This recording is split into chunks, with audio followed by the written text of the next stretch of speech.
Shola, I am so excited to have you on the podcast. To know you is to love you, and I'm not the only one who says that. So, welcome, welcome, welcome.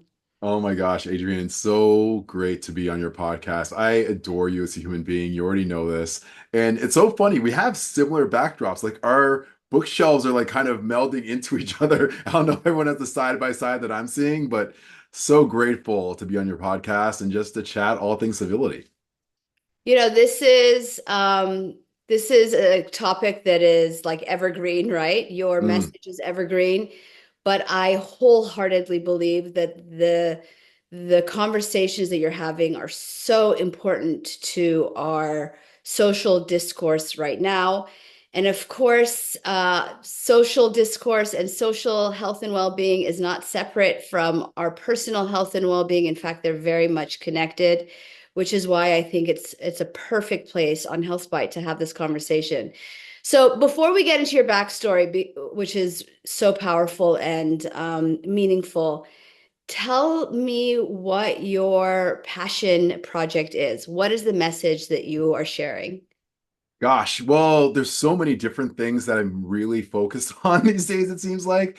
But right now, as we're recording this, my number one focus is getting people to be better to each other, communicating better around civility. And I think civility has a really kind of outdated idea that's just like, just smile when you're dealing with toxic behavior and turn the other cheek and be kind to people who are oppressing you. No one's, well, I can't say no one is. I'm not about that life. I'm not talking about that.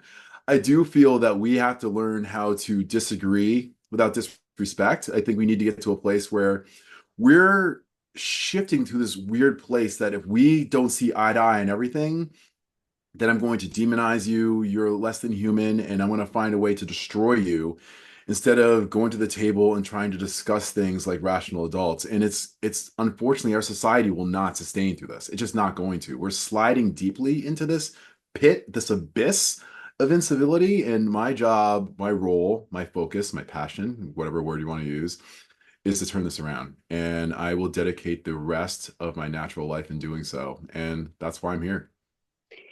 Civility is a spin-off of another word that you use very often, which is kindness. Yeah. Your message is so basic. I think I read this on one of your LinkedIn posts. Like it's your message is really what our moms and dads teach us when we're children or what we inherently know as kids. And yet it feels so foreign, or it feels like such an aha sometimes to remind people to just be kind to each other, just be civil in the way that they regard each other. Can you talk a little bit about why is this basic concept of kindness, why does it feel so hard right now to just be kind in our discourse? It's funny. That just reminded me of a funny story. My daughters now are 15 and soon to be 13 next week. And my youngest daughter, when I was taking her to kindergarten, I was dressed up in a suit and I was going to a speaking event. And before I dropped I dropped her off before I went to the event. And she said, "Daddy, what are you teaching at school today?" Because she thought I was a teacher, which is hilarious. And I said, so baby girl, I'm teaching folks the same thing you're learning in school in kindergarten, how to be kind to each other, how to be respectful, how to share. And I remember her eyes getting big in the back, in her car seat in the back, like, Daddy, people your age need to learn that too. And I was like, yeah, baby girl. Not only do we need to, we're so bad at it. It's not so, I think the difference, the two words that I often use, and I think they're used interchangeably, and we probably shouldn't, are the words simple and easy, right? So the idea of this is super simple.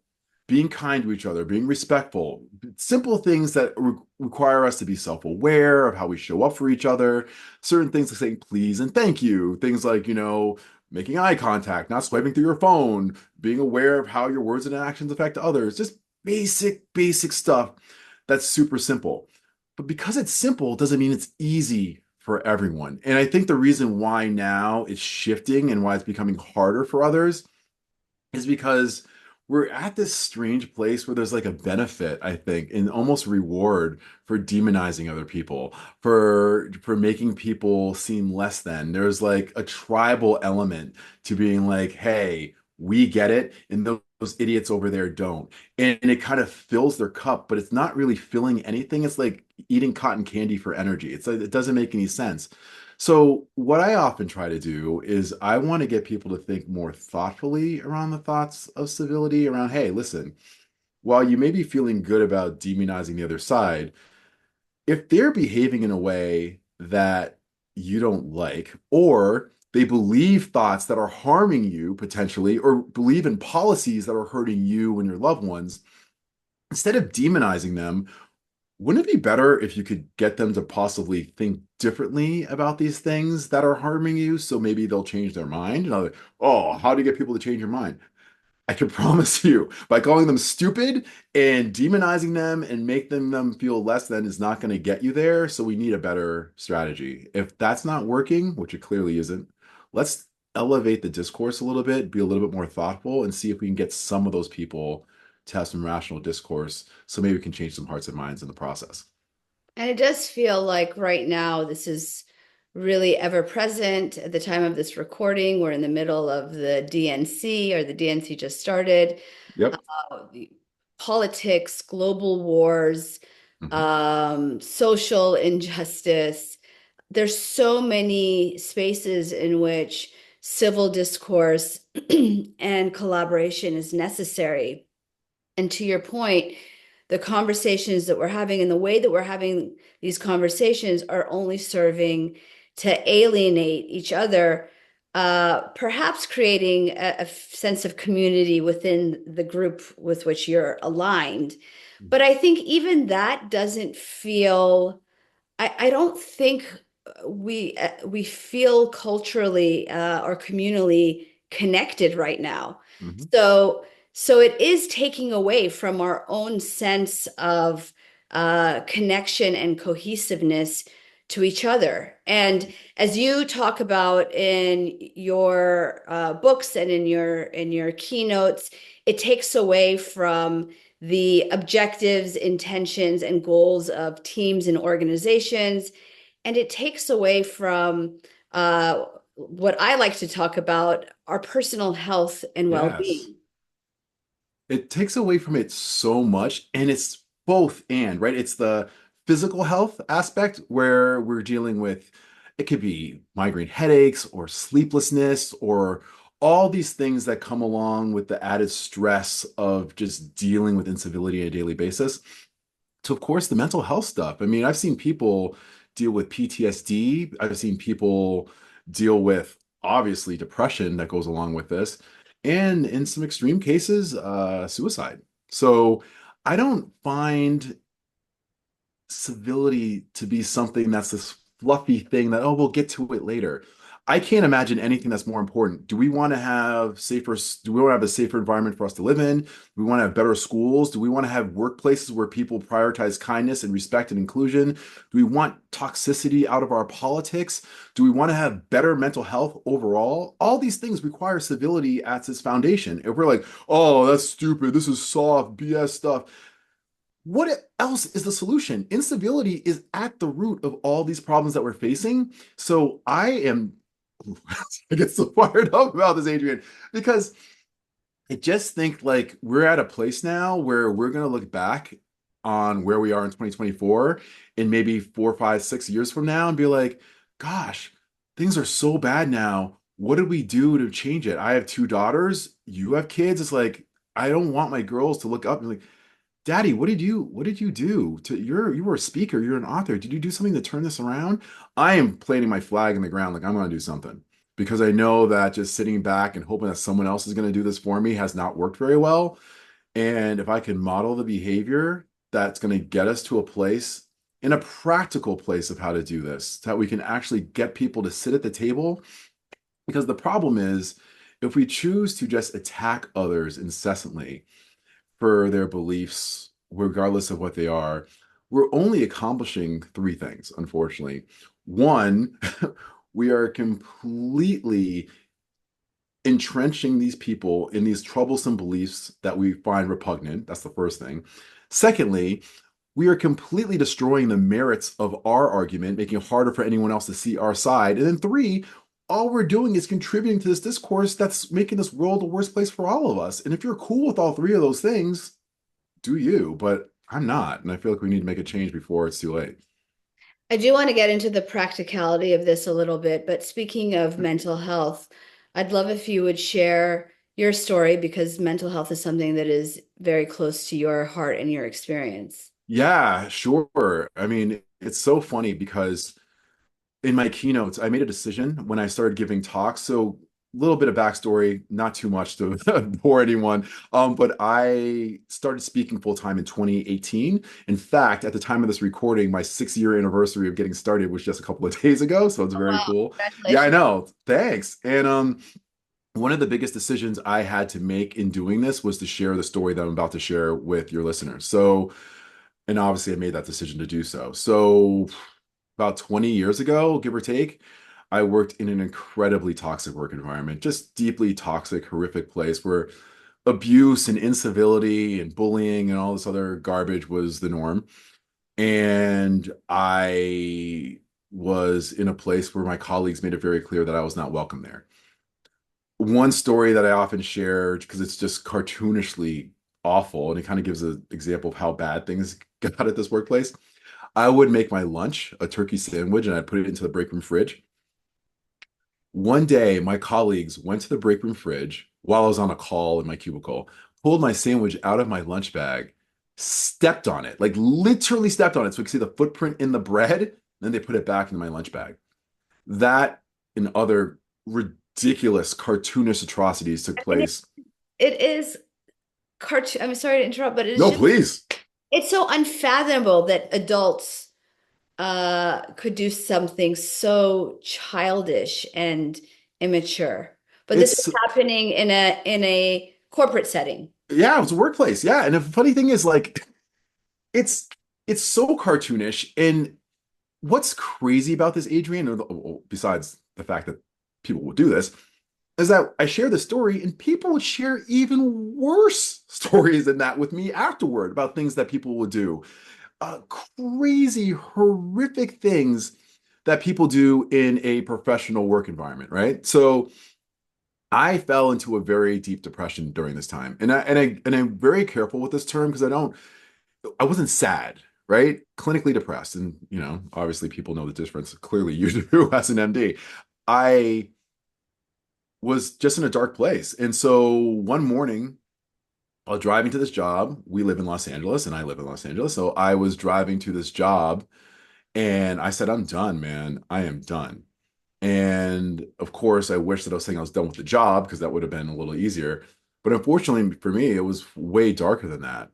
I made a decision while driving to this incredibly toxic job that I was going to take my own life. And I share this story on stage all the time. And people are like, "Oh, you're so brave for sharing it." And it's like, I don't know if that's the right term. I have to do it now. Every time I share it, I struggle. Every single time I share it, I have to pause because there's emotion. I go back to that moment of how broken that young man was that made that fateful decision. Because I want to be clear, I wasn't thinking about suicide. I actually attempted. While driving down my car down the 405 freeway, I attempted to drive my car off the overpass in an attempt to make it look like an accident. And yeah, for reasons that I'm not quite clear on, super grateful for, the guardrail held and I came back into incoming traffic. And I have spent, give or take, 20 years, not just trying to unpack what happened in that moment, because man, I have shame from that. I have all sorts of feelings that are associated with that. But I made a decision. I was like, I got to get out of this job, obviously, and repair my mental health. And I quit my job on the spot with no money in the bank, which was a very hard time in my life. And things that I don't get to share on stage, but I'll share with you, Adrienne, is like it's so easy for my story to be romanticized, and I feel like I'm responsible for that. Like I attempted suicide and the guardrail held, and I'm like, I'm gonna jump up and be a champion for all things positive. That's not how it worked. I went home, I took out a predatory loan at like 60% interest so I could pay my rent for months. And I sat there in depression, didn't get out of bed, ate fast food for like 2.5 months straight before I finally decided to get my act together. It was really, really awful, really awful. And I don't get to share that from stage because I don't have the time. So I what I started to do though was research toxic workplaces. And I'm like, is this normal? And I know it sounds silly now because it was like decades ago, but I was like, is this normal? Is this like how things actually work? Well, we And weren't then talking about it back then. We talk about, I mean, no, we have this terminology now, even toxic workplace. That's a relatively new terminology. it is because and the term that I didn't know back then was workplace bullying. So I thought bullying happened with kids, in the schoolyard, grabbing you, pushing up against your locker, and stealing your lunch money. I didn't have any words or terminology for it. So as I dove into it, I was like, oh God, this is awful. And I'm not the only one. And that's what spurred me. This is a shorter version of the story to create Making Work Work behind me. And that's what got me on the map. And I started fighting for kindness, civility, and better workplaces ever since. I mean, I do think we need to pause for a moment. Um, That was a lot. Yeah, I know. Kind of just like, because just, it's a powerful story, Shola, and I think there's so many messages there. Outside of the first, which is um, how toxicity can be. You mhm. know how impactful in a negative way a bad or a negative workplace can be to a person's mental emotional health and well-being. So much so that it can precipitate severe depression and a suicidal attempt. Yep. I think the other messages that come through is that you never know what the person across the table from you or in the cubicle next to you is dealing with. I mean, for those who are not watching this interview but listening to it, I mean, Shola is, how tall are you? 6'2" on a good day. A 6'2", all smiles, nice looking African American man. I mean, you're not the person who I think in general one would look at and think of as depressed and having had a suicidal attempt. What were the people next to you? I mean, do you think people knew what you were going through at the time? No. And then, in fact, that's the biggest. I'm so glad you wanted to touch on this because that is something that I think every listener of this podcast can really hopefully take away. You never know what people are struggling with. And in fact, oftentimes the ones who are the smiliest and the happiest almost feel a responsibility to maintain this facade because that's how you're known, right? So whenever I didn't smile, what's wrong? Is everything okay? So I always had to have the smile on so people wouldn't ask me what was wrong. So when I was struggling, I felt even more forced to do it. I think the people who struggle the most, and one of the saddest examples of this was a few years ago when Twitch, he was a very famous dancer.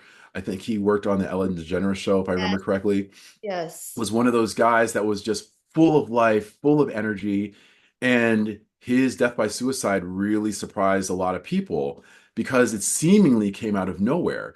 But I want to really laser on what you said, Adrienne, because you don't know what your family members are dealing with, your children potentially are dealing with, your significant other, certainly your colleagues who you may not know very well. That's why I think civility is one of those really powerful ways to reinforce the goodness of humanity. Because, man, if one person just came up to me, hey, man, I saw what these people are doing in the workplace, man. I just want to let you know that I'm with you.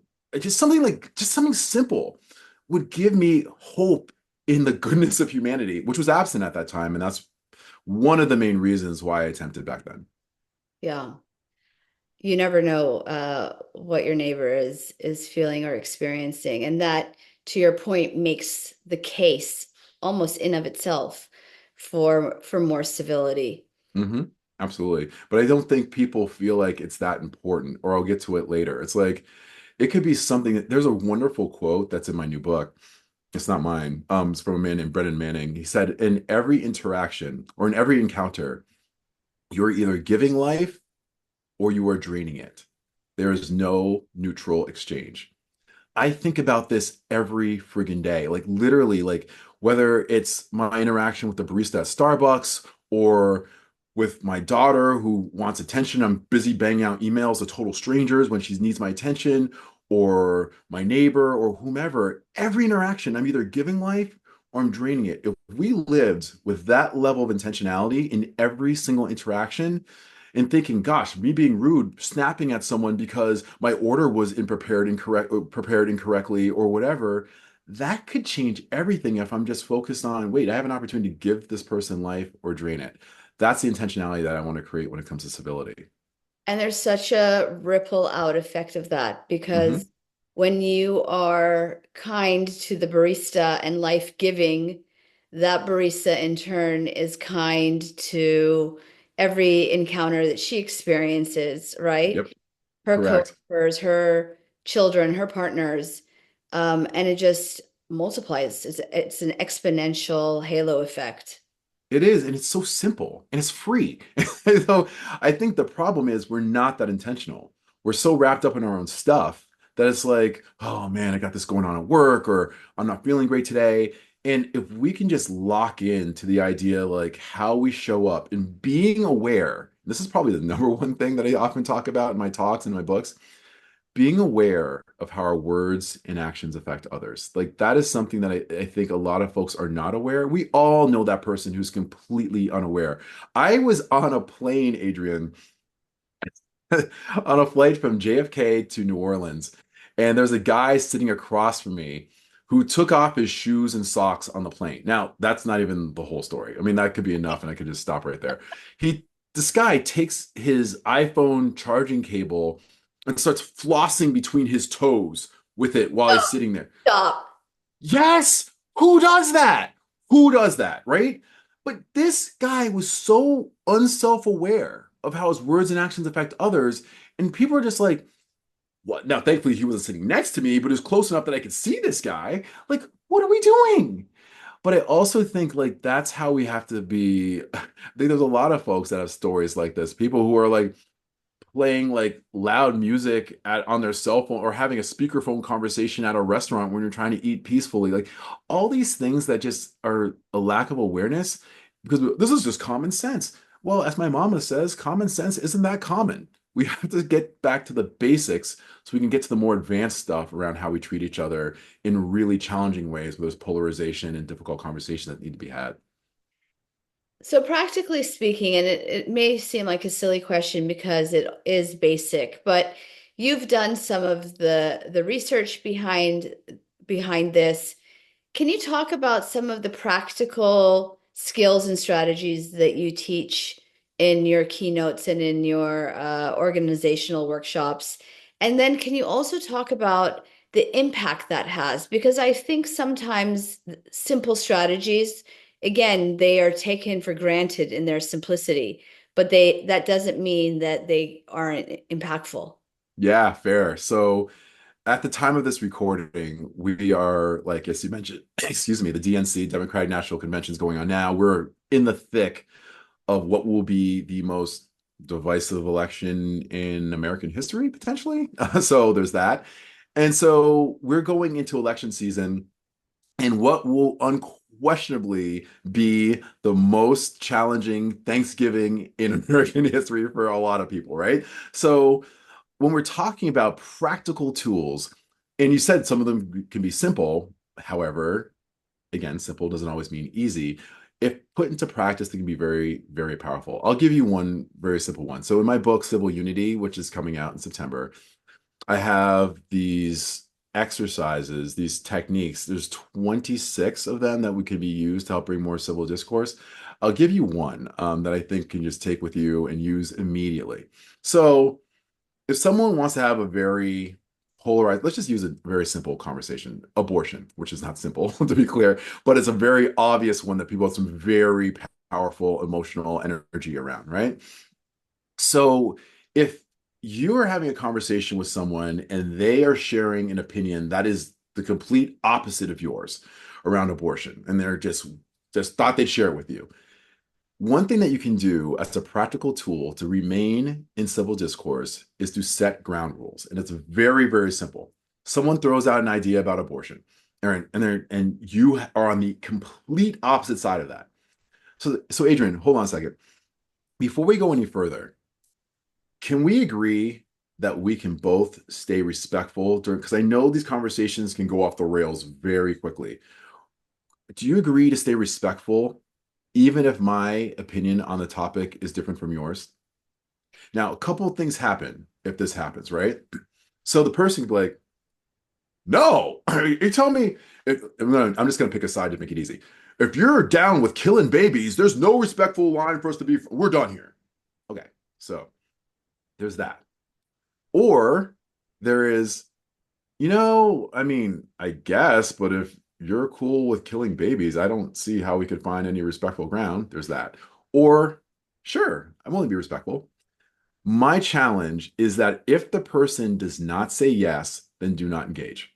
And this is important because what you're doing is you are challenging the other party to engage in a challenging conversation respectfully. So if you said, hey, listen, I know these conversations can go off the rails really quickly. Are you cool to stay respectful even if my opinion is different from yours? Yeah, yeah, I could. Okay.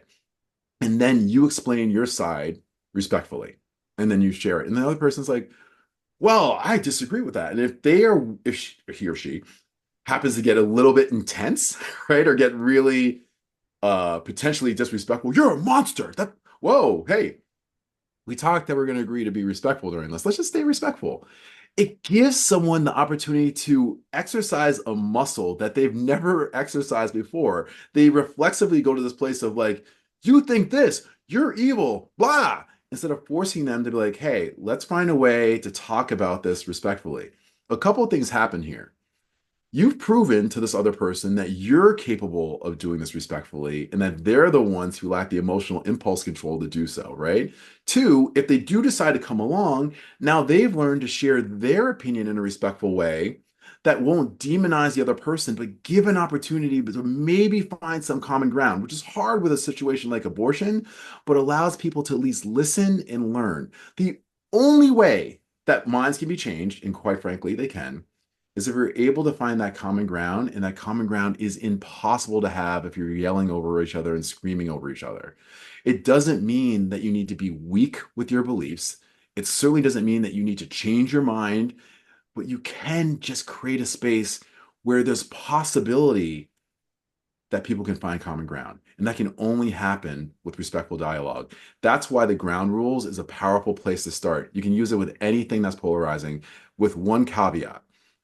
This is a very important caveat. I'm talking about issues where there is, obvious both sides can make sense and there's validity on both sides. Racism, anti-Semitism, Islamophobia, homophobia, where there are no two sides, the ground rules argument would not work in that case. But where the things where we're talking about maybe immigration at the southern border or the situation with abortion as mentioned or gun control, fine. But with some of the more toxic arguments, that would require a different set of skills and techniques. But for now, for this, when you get into a polarizing conversation, politics is an easy one. That's one where you can pull out the ground rules to kind of cut off the toxic discourse before it gets too deep. I love that because I think it does a couple things. Number one, it discharge or disarms both of you, right, in the conversation by naming or bringing up the notion of civility or kindness or respect towards one another. It kind of it forces you to pause. It reminds you that at the end of the day, if you're sitting across the table at Thanksgiving dinner with somebody, that there's some relationship that intends to be maintained, and it discharges and disarms. So I think that's, again, simple to say, Yep. hey, can we have a kind or respectful conversation? But by naming it, you bring that intention more present into the room. Naming is the critical part, right? You have to name it so they're aware of it instead of talking about, hey, that's not cool. Like that doesn't help. Like, hey, can we agree to have a respectful conversation on this topic, even if my opinion is different from yours? Once you name it, there's almost this obligation, our human nature to want to live up to that expectation comes in to be like, I'm going to try it. And if you fail, then it kind of shows that you're not able or willing to or have the emotional maturity to do this. To want to live in a world where everyone agrees with us is an exercise in immaturity and futility. We have to figure out how to live in a world where people don't see the world the way that we do. Yeah, well said. Can you give us a example of something that we can do, not necessarily in our own home or workplace, but do you have any ideas, suggestions, or techniques to reach out to a stranger, perhaps, or a way in which we can bring this notion of kindness and civility outside of our, closed spaces? Yeah, the easiest way to do it is model the behavior. I think something that we often do is not we as in Adrienne and Shola, but a lot of people end up doing, unfortunately, is they see behaviors that they don't like and they just go on the attack. There's a really interesting psychological phenomenon called the boomerang effect. And the boomerang effect, I'm going to summarize it really quickly, is that when someone is attacked for a belief, what it often does, they forces them in a sense to like kind of double down on their belief. I'll give you an example. So I'll give you a simple example, then a more realistic example. If you are walking down your beautiful neighborhood and there is a sign on the grass that says, keep off the grass, exclamation point, exclamation point, exclamation point, all caps. What often it does in our mind is like, screw you. I mean, I walk wherever I feel like walking. And they actually are more willing to walk on the grass, even if the sign is there. If the sign said, please be kind and keep off the grass, thank you. People are less likely to step on the grass. Now, because one feels like I am in control of you, I'm taking your autonomy away. I'm saying, don't do this, keep off. Now, I feel like, no, you're not in control of me. Now, let's take this to our discourse, right? If someone says like, hey, anyone who owns a gun is stupid, paranoid, delusional, freak nut job or whatever insult you want to throw at the person, what it does is it actually means you can't tell me what to do with me and my guns. How dare you? And they're more tethered to their beliefs than they were before the attack. So, and you see this in politics all the time. Anyone who votes for this guy is a complete idiot. And it's like, and unfortunately, it's not like, you know what, you're right. I am an idiot for voting for this guy. Instead, it's like they go to this place where they're more entrenched in their beliefs. You Instead, double if you, down, right? You of double. course, you double down because it's like you're taking the autonomy away. Who are you to tell me I'm an idiot for doing this? These are my beliefs. And the last thing I want to do is to take the advice of someone who's talking to me like that. So we have to be more thoughtful around it. So back to your question, when you're dealing with behaviors of people who are strangers, part of it is modeling the behavior, but part of what we have to try to do is find common ground. And really quickly, the one thing, at least in America, that most of us can find as common ground is maybe not our political candidates or political parties or whatever, but we can find common ground on freedom. We all want to feel free to live our best lives, to live in peace, to do all these things that allow us to feel that we have autonomy over our lives. And part of us that allows us to do this is by showing respect. And this is super hard, not necessarily for the beliefs, because I'm not saying that, but at least for the person so we can have an opportunity to get to a point where, hey, if this person is believing some super troubling beliefs, by having a discussion with this person, there's a better chance of us understanding each other and maybe having common ground than there would otherwise. I give an example in the book around this group that this two guys that were deeply entrenched in the white nationalist movement, skinheads and racists, and doing all these anti-Semitic, all these racist things. And it was through someone taking the time to engage in respectful dialogue with them, people who they did not see as equals, that finally got them to shed their troublesome beliefs and start a path of healing and then go around healing others. But we think that that's not possible. We think that who you are is who you are. And that's one of the beliefs that I want to erase in the book so we can get to the point how dialogue and respect for others can really change the narrative if we try. That the notion of common ground reminds me of something that I often say, which is we all want, and you mentioned this actually, we all want the same things. We all have the same basic needs and desires. And so coming from that place really allows us to um, embody that sense of connection, right? Yeah, Not absolutely. only embody it, but also make it more manifest. The fact that we are all very much the same. We are more the same than we are different. But that's the reason why, unfortunately, we forget that so easily. And there are some bad faith actors out there, whether it's like hardcore cable news or political pundits or whatever, that want to strip that away. And it's like, if you just realize that this person who you hate roots for the same sports teams that you do. They love their family just as much as you do. They want to be safe and at peace as much as you do. All these things that you feel that you can see as commonalities, if you strip them away, then it's like it's easier to dehumanize someone and actually take joy when they're harmed. And that's one of the things that I feel has been really toxic in our current discourse that we really need to erase and change. Absolutely. I want to end on the note that this kind of engagement with one another is not only important to civil discourse, as you've said, but reiterate that it's also so important to our personal health and well-being, not only by creating positive relationships that support our emotional health, but also when we engage with people in a positive light, it actually helps the oxytocin, the endorphins, these positive hormones that have positive effects in the body, as opposed to negative interactions, which increase stress hormones and cortisol, which Yep.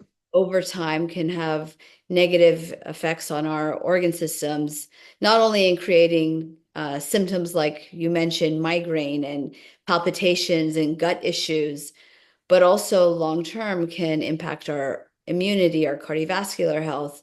So, what is good for our society in terms of discourse and connection is also good for our minds and bodies. So, thank you for reminding us of what our moms taught us and what our teachers taught us in kindergarten. But it's worth reminding, especially now.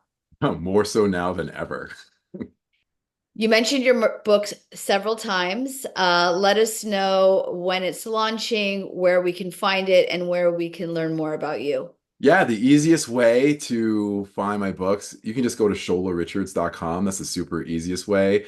The new book, Civil Unity, The Radical Path to Transform Our Discourse, Our Lives, and Our World, comes out on September 24th, 2024. And if you want to get that book, if you just go to civilunity.com or civilunitybook.com, they'll lead to the same place. They'll take you to many options where you can buy the book. And I just finished recording the audio version. So if you are liking my voice on this podcast, I'm narrating the book, so you can listen to that as well. Amazing. I can't wait. I am halfway in my own copy. Uh, Woo! so it's an absolute must read. Thank you so much, Shola, for being here. It was so nice to connect again. Pleasure is all mine, Adrienne. Keep up the great work, and here's to healing our world. Yes.